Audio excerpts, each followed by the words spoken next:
David Dobrik just told the world he doesn't care about money. But the internet isn't impressed.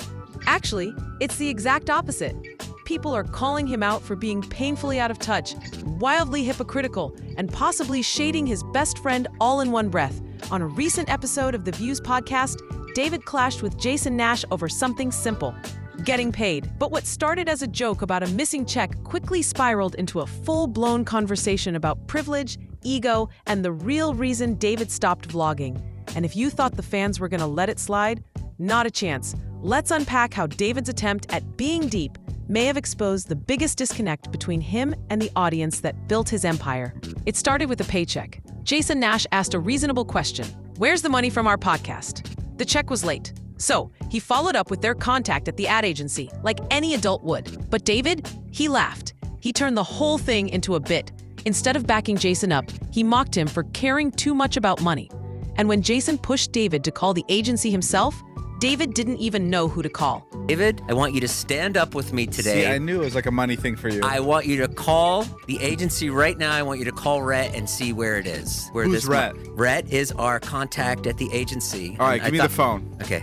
You want me to call because you haven't been paid? Yeah, I used to work for Wait, he emailed back. Did you read the email? Yeah, he doesn't know where the payment is. Yeah.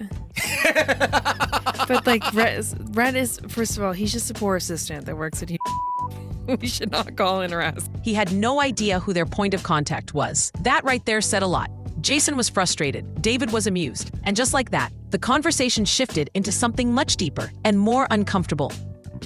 I just want to be clear, even if I didn't have money. Yeah. You know, I'm very lucky where I still have an incredibly stable income. But even if I didn't have that, I wouldn't do things for money. Like, there'd never be a moment where like things would start dwindling in my bank account and I'd be like, gotta do this again. Is that clear with everybody here? I just want to. You're so cool because you're willing to just go back and be a teacher at Vernon Hills or Right. You know what? You don't You have know what? responsibilities. I think I am cool because of that. Genuinely, you know, I'm gonna toot my own horn, Yeah, but it's not gonna horn here. happen. And yes, I think there's something really cool about being a teacher at Vernon Hills. To the extent where, like, yes, money's not important. It is. I mean, like, very important. But I'm just saying I would never pursue something creative. You could find money anywhere. I would just never do a creative thing for money. If that makes sense. Yeah. Like, I'd never be like, oh, the check's big, I'm gonna do it. I believe you. Definitely 100%, 1000% believe you. It's just also like your perspective is so biased because you are so wealthy. When David started saying he's not driven by money, people cringed. It wasn't what he said, it was who was saying it. This is a guy living in a multi-million-dollar mansion, driving sports cars, and surrounded by full-time employees. Meanwhile, Jason's got a family to support, bills to pay, and unlike David, still notices when a paycheck doesn't come through. Jason tried to explain that he's just being responsible. He has kids, he has pressure. But David kept doubling down. I'm not fueled by money like you are. The internet? Yeah, they weren't buying it. One word, Snapchat. David claimed he only does things that fulfill him creatively. He said he never makes decisions based on a paycheck. But fans were quick to call out a glaring contradiction. If that's true, why is he posting hundreds of snaps a week? Is reviewing toys on TikTok really his passion project? Commenters flooded the podcast thread with receipts, screenshots, and sarcastic jabs. So you're telling me 200 Snapchat posts a week are all for creative joy? One person wrote, "Be serious, David." The backlash wasn't just playful, it was sharp. People felt like he was trying to rewrite reality in real time, and it wasn't working. Then Natalie chimed in, and that's when things got real. She gently, but very clearly, called out David's privilege.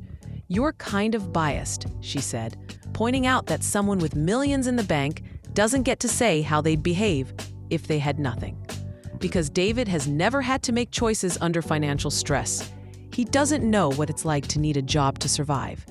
David insisted he'd still never chase money even if his account dropped to zero. He kept saying he'd just do what he loved, regardless of the paycheck. But the more he said it, the more disconnected he sounded. Let's be real, fans weren't subtle about their feelings. Comments like, "This money thing is embarrassing for you, and you don't care about money because you already have it," started piling up. One viewer even said, "If you're so unbothered by money, donate your earnings. That would be the real flex." Others reminded him that the majority of his fans live paycheck to paycheck. They need to care about money. And watching a millionaire dismiss the importance of a paycheck felt insulting. Worse, he tried to spin it like he was the creative one, while Jason was just in it for the cash. But fans weren't having that either. They remembered Jason's early content, the hustle, the grind, and they knew this wasn't about laziness. It was about survival.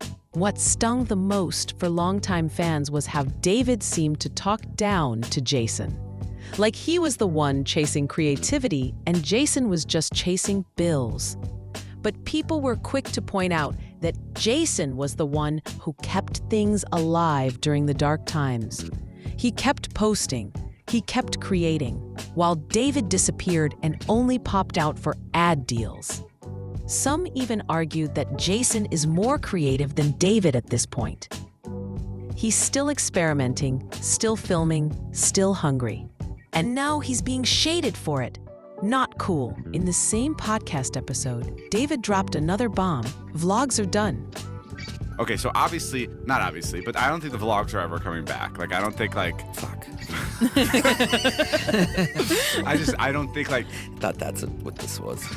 I don't think I can. No, I'm doing a cartoon animated show. No, I'm kidding. I just don't think it's possible to do the videos at the same caliber as before, and it's just a lot. You just run into a lot of issues, and like topping yourself, the next video, and then the video after that. It's just exhausting. He said flat out that he's not bringing them back. Not because people don't want them, but because he doesn't feel like topping himself anymore. The pressure to keep raising the bar? Too much. The passion? Gone. Instead, he teased something new, a potential second channel project. But here's the catch. It wouldn't be with Jason. It would be with someone else entirely. That someone else? Ilya. David floated the idea of launching a weekly series with Ilya as the lead. He said Ilya has more personality than fans ever get to see. He wants Ilya to shine. And David? He'd just be the background guy, supportive, chill, low stress. Fans noticed the tension immediately. Jason was sitting right there, and the offer was clearly not for him. People felt like David was passing the torch and leaving his longtime friend in the cold. Jason, for his part, stayed quiet. But the silence was loud. He looked disappointed, maybe even hurt, and fans could feel it. So here's the big question. Has David Dobrik officially become too rich to relate? What started as a friendly podcast moment turned into a full expose on wealth, ego, and the very real gap between David and his fans. The guy who once captured hearts by being the relatable, funny friend now feels like someone who's completely out of step with everyday life. He says it's not about money, but if it truly isn't, why does it always seem to be? If you think David still got it, or if you feel like he's losing touch, drop your thoughts in the comments below.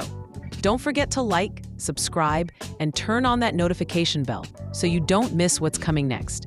We've got way more stories just like this one. See you in the next video.